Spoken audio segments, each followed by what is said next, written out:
Hello, everyone, and welcome to today's live stream. I am Elizabeth Mitchell, your host from IFMA. While we wait for everyone to join, let us know where you're tuning in from.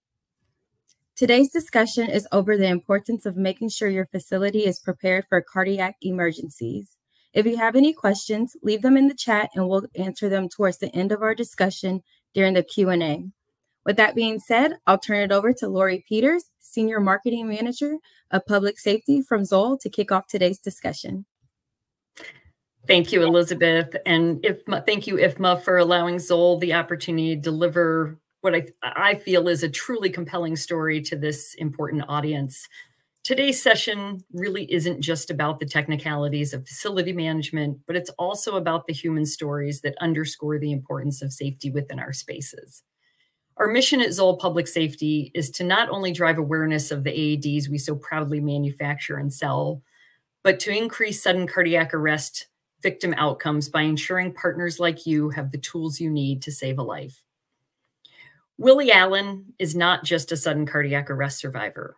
He's a former student athlete, a high school football coach at Belleville High School in Michigan, and a current grad student at Concordia University. He's also a true testament to the power of preparedness and how swift action can make a difference. Casey Ficken's quick thinking, CPR training, and effective use of an AED was nothing short of heroic. But not all heroes wear capes. Casey's also an associate of athletic trainer at Concordia University. She's a proud Westchester University grad and a fellow Jersey girl. So as we dive into today's discussion, let Willie and Casey's story remind all of us why the work we do ensuring the safety and well-being of those within our facilities is not just a job, but it's a privilege that can make all the difference when the unexpected occurs. So Willie, thank you for being here today. You're truly part of our Zoll family, and we're excited to have you here to tell your story. Let's just start with the day of your cardiac arrest incident. Can you tell us what happened? Of course. Good morning, guys. How y'all doing? So on March 25th, 2023 of this year, I was invited to play basketball. I woke up and I woke up just like any other day, playing my day. Was invited to go play basketball at Concordia, where I was a graduate assistant at the time. Got there. It was a rainy Saturday morning, and like I said, I was invited by my athletic director and a few of the guys I work with to play ball. I played basketball in high school, so skill level was still there. We played about 2 or 3 games that day and that morning, and the second or third game, I run down to the right side of the court, and it was hard for me to breathe. I felt my heart beating really fast, and I couldn't speak. So all I remember from that moment on was me going to a knee, standing back up. I went to another knee, and the third time I stood up, I collapsed.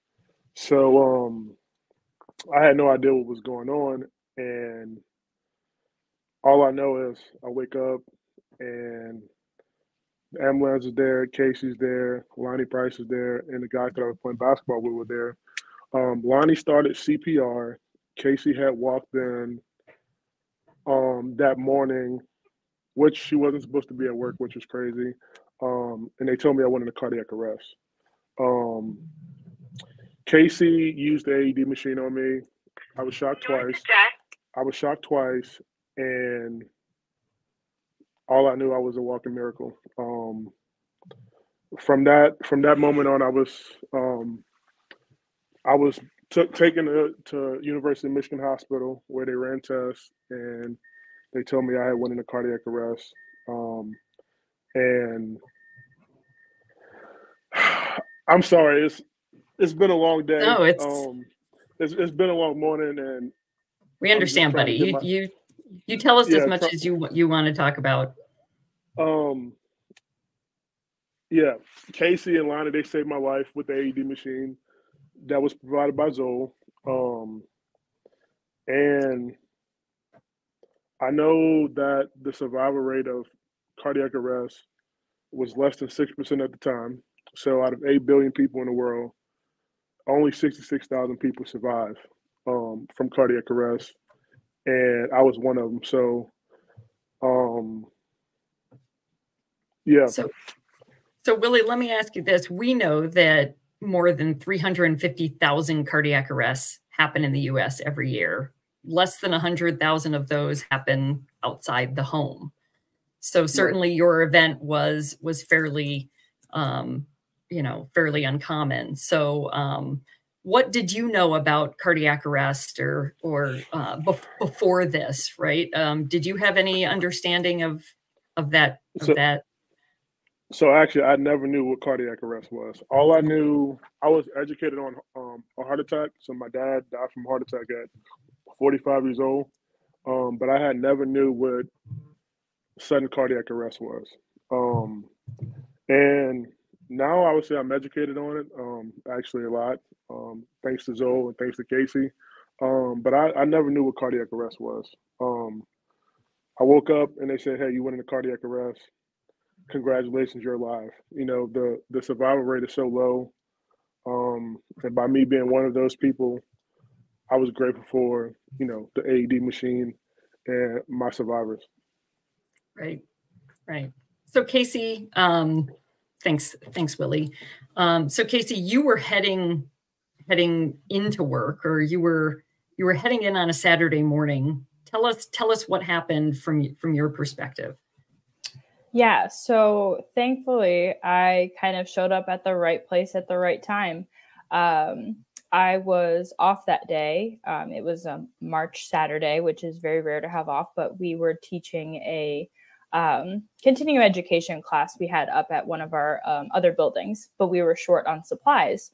So the instructor asked me if we had any of the supplies on campus. And I said, yeah, of course, I'll run down and grab it.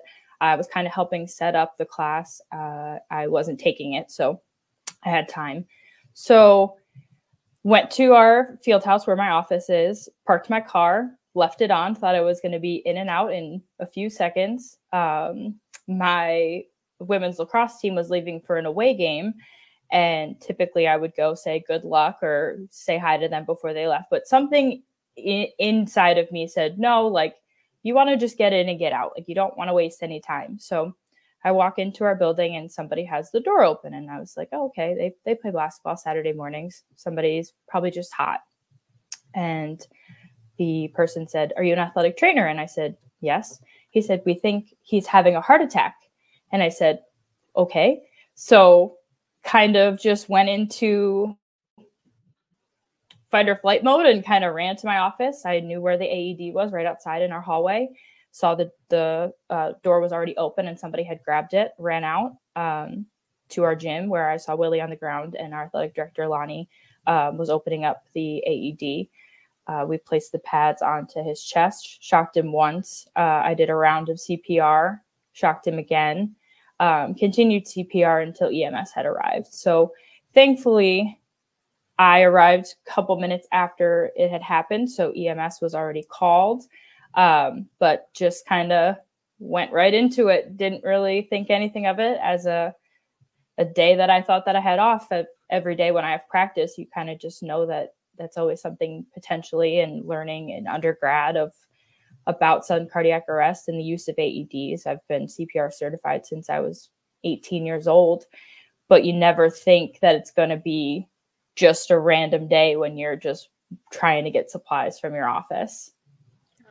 Yeah, I think it's an understatement, or it's always an understatement to say that time is of the essence, right, during a cardiac arrest event, especially when it comes to how quickly a rescuer can get their hands on someone's chest to start CPR and get an AED to the scene.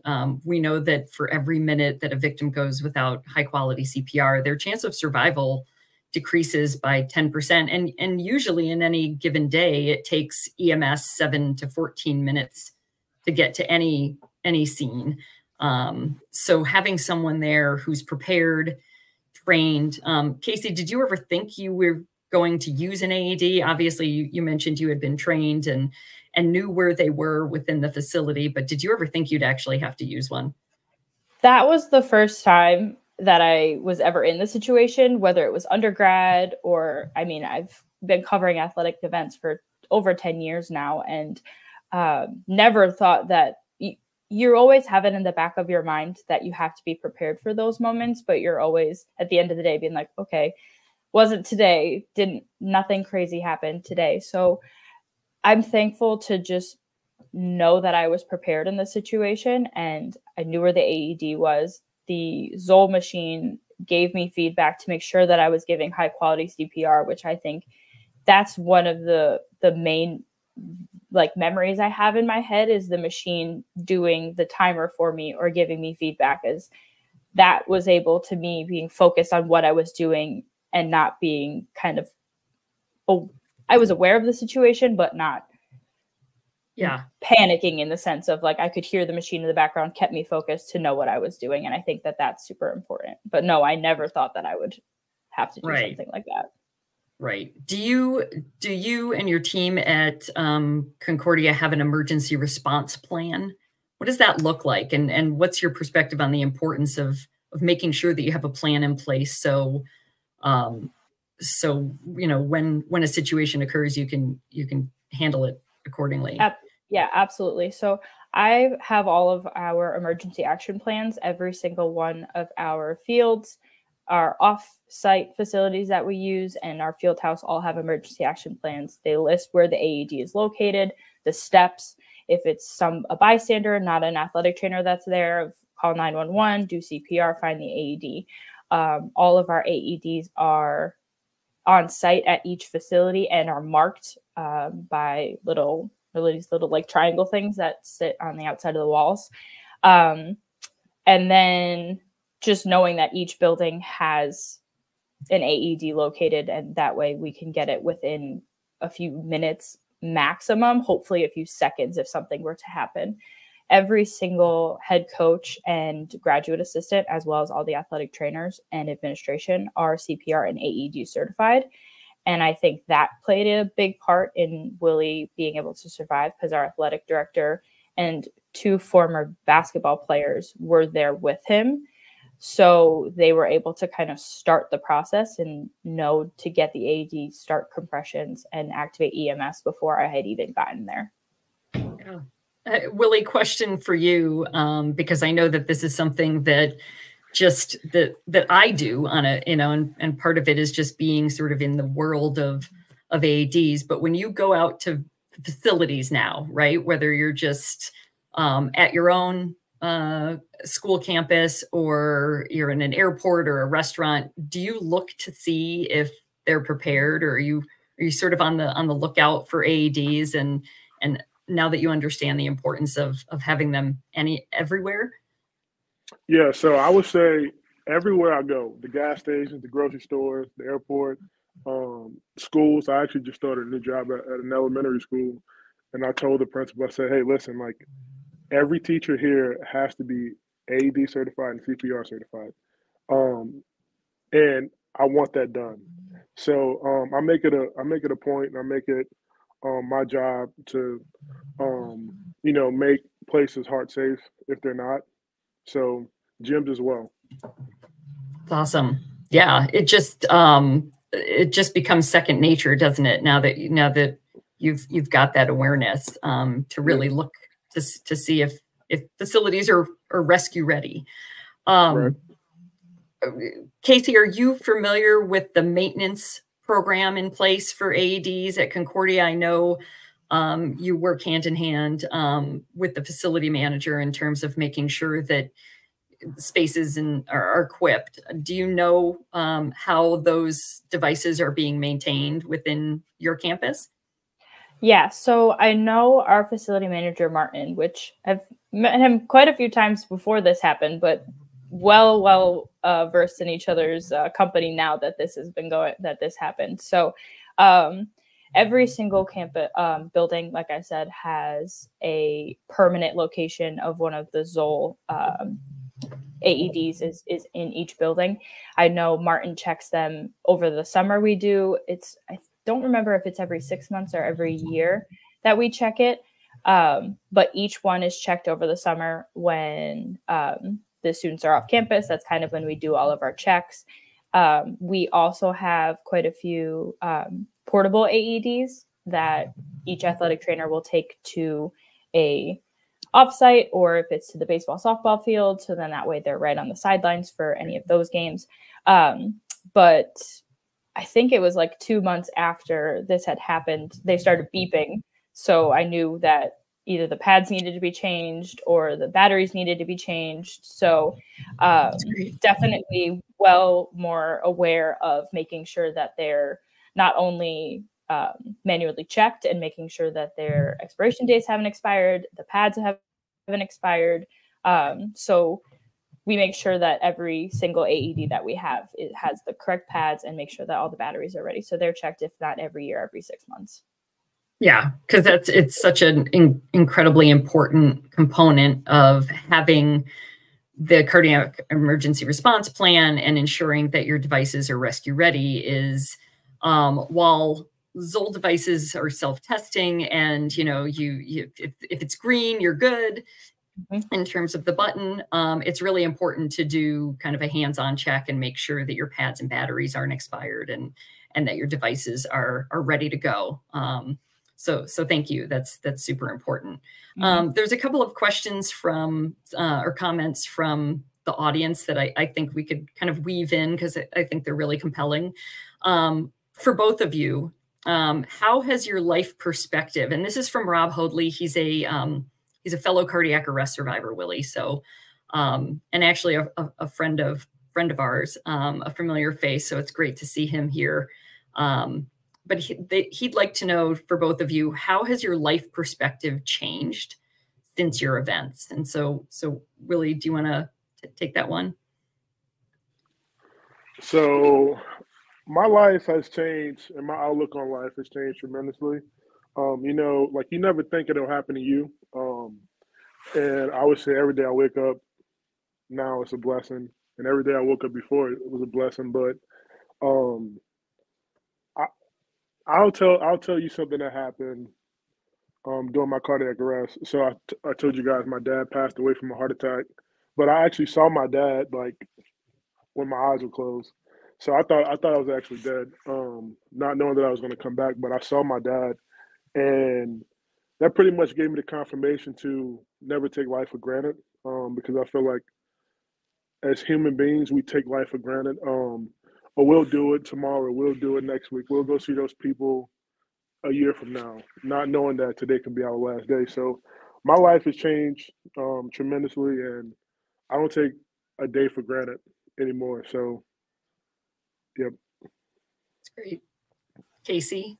I think for me, just kind of listening to my intuition, I've definitely become more aware of. Like I said, when I came into the building of being like, oh, I could go say hi to my team, or no, I should go inside. So I think just trusting my instincts a little bit more, knowing that I can handle an emergency situation. The Damar Hamlin incident was 2 months prior, which gave my profession a huge platform to stand on for this sudden cardiac arrest.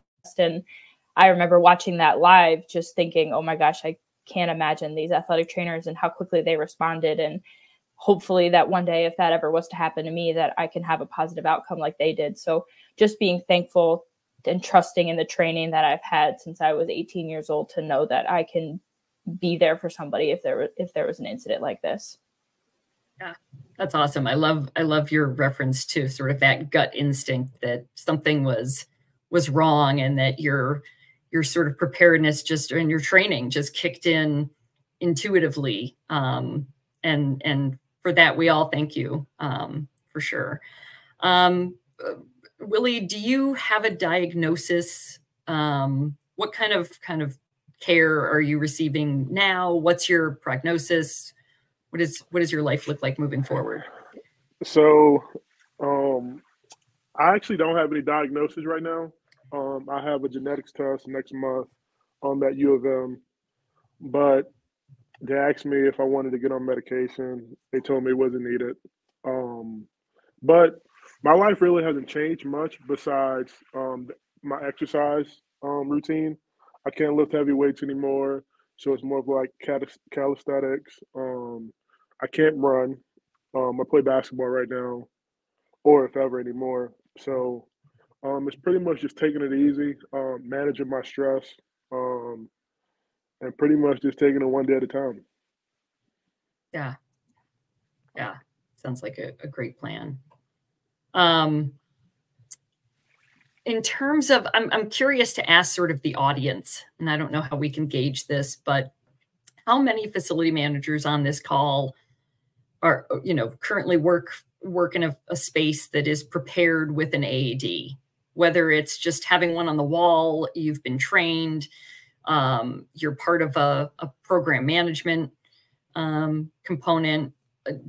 Do a lot of folks already here have AED programs that they're managing and aware of and ready to use? I think that's really important that we sort of talk about how your facility is prepared for any kind of traumatic incident, because the words above my head are a bit of a campaign slogan, right? Anything can happen, anyone can help, but it's also, I think Willie and Casey here are incredible proof points for that particular messaging. Certainly their stories, prove that. But I think the goal of this webinar is to make sure that not only are we driving awareness around cardiac arrest and the frequency of which it happens, and that it can happen anywhere to anyone.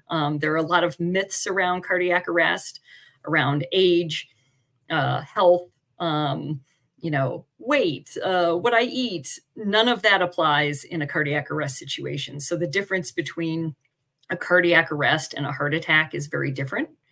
Cardiac arrest is a electrical issue with, your heart rhythm, versus a heart attack, which is a plumbing issue. So that's sort of how we think about those things. And a cardiac arrest can truly happen to anyone, anywhere, at any time. And the value of being prepared cannot be overstated in terms of having a managed environment that anyone can respond to a cardiac arrest or traumatic situation at the drop of a dime, like Casey was able to do. So I just wanted to make sure, see what the consensus is in the audience around your preparedness position and how you can make sure that you're ready for anything. Other questions for Casey and Willie. Are there any are there any messages, Casey and Willie, that you feel facility managers should know as they think through how they can keep their environments prepared? Is there any advice, any just personal feedback that you can share? Okay, so you got it, or do you want me to go? You go, Willie. I'll go after you. Okay, so guys, so I would say it's better to be overly prepared than not prepared, because if you guys are not prepared, it can also, end in a lawsuit, and you don't want that. So, I would just say this: if Casey and Lonnie and the guys that I was playing basketball with was not prepared, or the facility manager Mark didn't put the AED machines where they were supposed to go, I wouldn't be here right now telling you guys my story. So I would say, guys, if you're not AED certified, AED trained, go do it. It takes 30 minutes out of your day to do so. I myself is CPR and AED certified. That happened at Michigan State this year, well, a few months ago, with another cardiac arrest survivor, Mike Garland, who was the basketball coach for 23 years at Michigan State. But it's better to be overly prepared than not prepared at all. Right. And it doesn't only happen to student athletes, right? Or to athletic Correct. trainers. Yep. It can happen to anybody. Yeah, I think to just the point of from a facility manager standpoint is just knowing where your AEDs are, making sure that they're clearly marked, knowing very easily how they can get to a situation as quickly as possible. Thankfully, like I said, all of our buildings have them and they're very close. But I think for a warehouse or a kind of bigger facilities that might need multiple on site, you might need to make sure that wherever they're located, they can get to a certain situation within a few minutes. I think that having multiple for a bigger facility is super important. Having emergency action plans so then people know who to call, what to do in those situations. Like for us, yes, we have to call EMS, but then campus safety is also our campus safety is also involved. So then to make sure that they're aware, and then they can easily be at the entrance to our school, and then they can direct the ambulance to wherever they need to go. Even though we are a small school, I think it's super important to be able to have everybody kind of know their role in those situations. I think that that's the most important part, is that way. Even if you don't practice it all the time, it's written somewhere that somebody can read it and be like, okay, if this was to happen in the west wing of our facility, okay, the northwest corner has the AED, and then they know where it is and everybody has it clearly marked, I think is super, super important.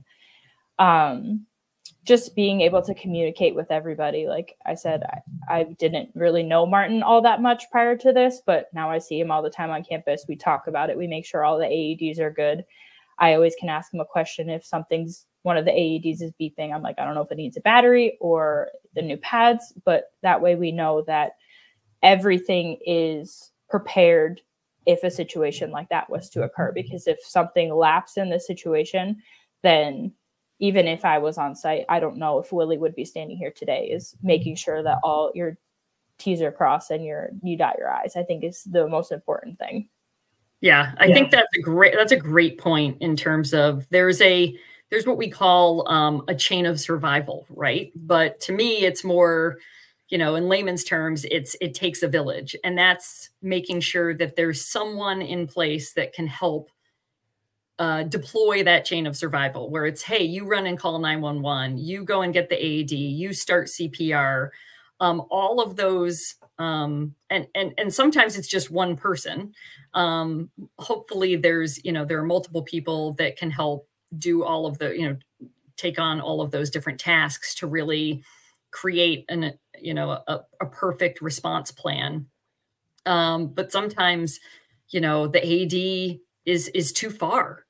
We know that it's incredibly important that an AED should be within 3 minutes round trip to any cardiac arrest event. So that means you should be able to hustle and run and grab that AED 1.5 minutes there, 1.5 minutes back, to really increase the survival outcome. And that's something that not all facilities necessarily know about in terms of doing a full site assessment, understanding how big of a space do you have? How many employees do you have? How fast can you get to and from the AED? Where's, is there somebody who is CPR trained that can jump in to help with that as the device sort of guides you through those compressions? So there are a lot of little nuances, but they're simple.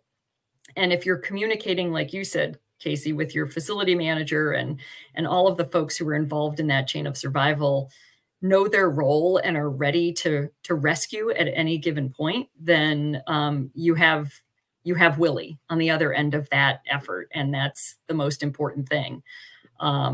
And so that's really great. I appreciate your feedback on that, because those are all great points. And time is, once again, time is so important. I can't stress enough that, Casey, just curious, I don't know if you mentioned this, but how long did it take EMS to arrive on the scene from when you called? I think they had called maybe 4 minutes before I had gotten there, because I got there right in the middle. So somebody was on the phone by the time that I had gotten there. Gotcha. So I know that they had done a round of CPR on Willie before they got the AED, and then that was when I got there. So I did 2 shocks and 2 rounds of CPR. So it was probably 3 minutes after I had gotten there that they, right, 3 to 4 minutes after I had gotten there. Yeah. But by the time that the EMS had arrived was when Willie was breathing and had a pulse from the 2 shocks. So I think just how quickly everybody knew where the AED was and knew it was right outside of the gym. I think that is just critical, that everybody, even if, yes, our athletic director was there and a couple of our former athletes were there playing, but like I said, having it clearly marked that even if those individuals weren't there, I think they would have been very easy to find the AED. And I think if the situation was changed a little bit, I still think we would have had the 3 minutes, like you said, Lori, to make sure that it was placed in time. Yeah. Yeah. And the EMS arrival at 6-7 minutes, as you said, is actually incredibly short in most scenarios. So, but it also is, it's the fact that you had already done 2 rounds of compressions and had administered 2 shocks, and Willie was awake, is a huge testament to that time being so important, that time component. Because if you hadn't started CPR and there was no AED, and the outcome would have been very different, even with EMS's arrival time being around 6-7 minutes. So, so thank you for that. Are there any other questions in the comments? Or I'm sorry, I couldn't see. Does anybody have any questions for Willie and Casey? Okay, I just want to make sure we're accommodating. So, as you heard, are there any final messages, Willie and Casey, you want to? I know we're short on time. We're short, so I don't want to end early, but I also don't want to continue to sort of reiterate your stories. Although happy to, if there's anything you guys want to add, or if you want to continue diving into a component of the story that we haven't touched on. But as we heard from both of you, right? Anything can happen, Willie. Anyone can help, Casey. We know that survival from cardiac arrest doubles when bystanders step in to use an available AED rather than wait until emergency responders arrived. I think we just covered that. We know that any managed environment can be prepared to respond to a cardiac arrest, any environment with an AED. We know that when a facility is prepared to handle a cardiac arrest, that survival outcomes are increased. And we know that this can happen to any one of us, and that with the right equipment, with the right training, with the right maintenance program in place, with the right emergency response plan, all of which are very easy to execute and implement, that we have more Willies to add to the Zoll family. And that's really important to us. That's, as public safety advocates, and not just manufacturers of a device, we take what we do very seriously. And we are all incredibly emotionally embedded and invested into ensuring that more people like Casey and Willie are not just confident and equipped and ready to rescue, but feel like they have the best possible chance of survival when all of those components are in place. So we're really excited to have you both join us today. I can't thank you all enough for sharing your story, for your transparency. Willie, I know that sharing this, you've done it a couple of times. For those of you who were at the conference in Denver a few months ago, Willie and Casey joined us there as well. And we had a great session similar to this one with some audience members, some attendees there. And I think we're going to continue to sort of preach this gospel, as I would say, to anyone and everyone who wants to listen, because whether you're a facility manager or a school nurse or an athletic director, being prepared and having the right tools and being able to save a life is our number one priority at Zoll, and it's something that we're going to continue to stand behind and share with all of you. So, any other questions? Anything else that you want Willie and Casey to share? I know I'm seeing a lot of notes, and thank you guys for understanding how important this presentation is. I appreciate it. Sorry, Casey. No, just one thing, like you were saying, Lori, is just like the preparedness of it is yes, sometimes to have all of these things in place is a lot in the forefront of making AED locations or making emergency action plans. It's a lot of things that you have to do first, but then the maintenance of it is pretty easy. I know when I made our emergency action plans for all of our facilities, it took me probably like a week or two to make sure all of the information was correct. But then every year when I update them, I only have to change one or two things, and it only takes me 10, 15 minutes. But I think the other important thing is making sure that all of the AEDs or your staff is prepared. Is yes, I physically helped to save Willie's life, but if Martin did not prepare our facilities, he had as much of a play in saving Willie's life by having our facilities prepared as I did. And I make sure that he knows that, because his role in it, even though he wasn't physically there, is just as important as what Lonnie and I did to be there. Yeah. Unbelievably true. Yeah. Well said. 100%. So I've got a couple of just really quick true or false questions. And if anyone wants to answer them in the comments or chime in, one of them is facilities with less than 50 employees don't need an emergency action plan. Yes or no? Sorry, I can't see in the comments, so I apologize. So long story short, the answer is false. It doesn't. You could have 2 employees. You should have an emergency response plan. It has nothing to do with the amount of employees that are within your organization. No matter how large or small, you should know where the AED is, how to do CPR, when to call 911, all of those components of the chain of survival. So, so yeah, that's a good one. Any rescuer should be able to get to and from an AED within 8 minutes. True or false? 8 minutes doesn't sound like too long, does it, Willie?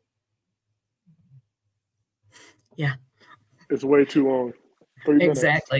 Exactly. So, yeah, as we said, any rescuer should be able to get to and from an AED within 8 minutes or less, quite frankly. But ideally, that's the response time in terms of being able to get the best outcomes from survival. Good ones. Should be less time. Yes, thank you. You were correct. According to the American Heart Association, there are more than 350,000 out-of-hospital cardiac arrests that happen each year. True or false? Seems like a lot, right? That's more than probably some of the top diseases combined, I'd bet, in terms of cancer, COVID. Sounds like a lot. Too much? Too many? What do you think? So that is true. And I think that number is actually fairly low, or a little bit lower than it is now. I think it's closer to 360. But yeah, it's more than any of us think. And I think the Damar Hamlin incident on Monday Night Football in front of millions of viewers was an example of how common it actually is. It happens more than any of us realize. Certainly Willie can attest to that. But yeah, it's an epidemic, and you wouldn't necessarily think it is, because you're not always hearing about it. But once again, that Damar effect has really, as I think Casey mentioned, has shined such an important light on this situation, and it's really important to be prepared. So anything else? Any other questions from the audience? I just want to make sure we're covering on everything and everybody has the information they need to go back and be an unexpected hero if you're ever in that situation, which certainly we hope that none of you on this call are. But once again, it happens more frequently than any of us would like to know, whether it's in home, out of home, in your facility. I can't stress enough to be prepared, and to make sure you have the right equipment in your facility to save a life like Willie's. So with that being said, thank you, Willie and Casey. We can't thank you enough for joining. Once again, you guys are family. You are now, whether you like it or not. And so I'll pitch it back over to Elizabeth, I think. Hey, Elizabeth. Hello, thank you. Yes, thank you everyone for tuning in today. And I'd like to say a special thank you to Lori, Willie, and Casey for that heartfelt discussion. If you haven't done so already, please like this video so we can bring more awareness to more FMs or just regular people. So thank you everyone, and have a great rest of your day.